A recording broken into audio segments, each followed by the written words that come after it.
අපි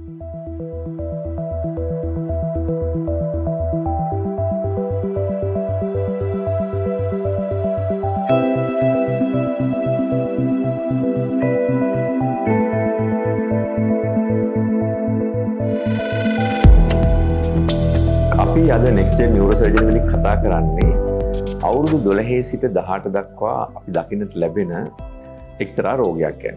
මේකට අපි කියනවා ඉංග්‍රීසියෙන් ස්කෝලියෝසිස් කියලා. එහෙමත් නැත්නම් සිංහලෙන් අපි කියනවා පැතිකුදේ කියලා. අපි දන්නවා බොහෝ වෙලාවට මේ පැතිකුදේ කියන රෝගය ගැන නිවැරදි අවබෝධයක් දෙමව්පියන්ට දරුවන්ට නැති නිසා බොහෝ අය ඒ ශාරීරික පීඩාවට වඩා මානසික පීඩාවකට ලක් වෙනවා කියන එක. ඉතින් අපි මේකේ මූලිකව කරුණු කීපයක් දැනගන්න ඕනේ.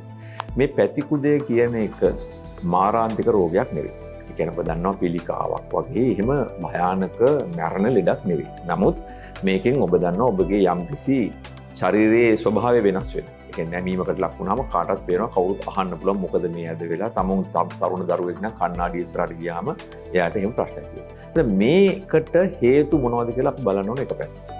ඊට පස්සේ මේ ඇතිවෙන අසාමාන්‍යතාවයට අපිට මොකක් හරි උත්තරයක් තියෙනවා.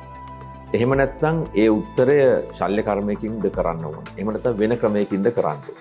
එසේ නැත්නම් ජීවිතේ පසු කාලයකදී මේකෙන් බලපෑමක් තියෙනවා. මෙන්න මේ ආකාරයට විවිධාකාර වූ ප්‍රශ්න ගණනාවක් මේ රෝගී ඔබටත් ඒ වගේම සමහර වෙලාවට රෝගීන්ට ප්‍රතිකාර කරන වෛද්‍යවරු වෙන ඔබටත් ඇති වෙන්නට පුළුවන්. නමුත් අපි මේ රෝගය පිළිබඳ නිවැරදි දැනුමක් ලබා ගත්තොත් බොහෝ වෙලාවට කලබල වන්නේ නැතුව ඒ අදාළ රෝගයට අදාළ කරුණු තෝරා බේරා ගනිමින් අපිට පුළුවන් වෙනවා අනාගතයේදී මේ රෝගයට අවශ්‍ය කරන දේවල් කරන්න. සාමාන්‍යයෙන් අපි කතා කරන්නේ මේ ස්කෝලියෝසිස් කියනකොට ඉඩියොපැතික් ජුවෙනයිල් ස්කෝලියෝසිස් කියන එක. ඒ කියන්නේ රෝග ගණනාවක් නිසා මේක හැදෙන්න පුළුවන්. නමුත් අපි කතා කරන්නේ අද වැඩිපුරම කිසිම හේතුවක් සොයා ගැනීමට නැති තාරුණ්‍යයේදී ඇතිවෙන පැතිකුදය ගැන. අපි ඊළඟ වැඩසටහන් වලදී මේ පිළිබඳව තවත් විස්තර කතා කරමු.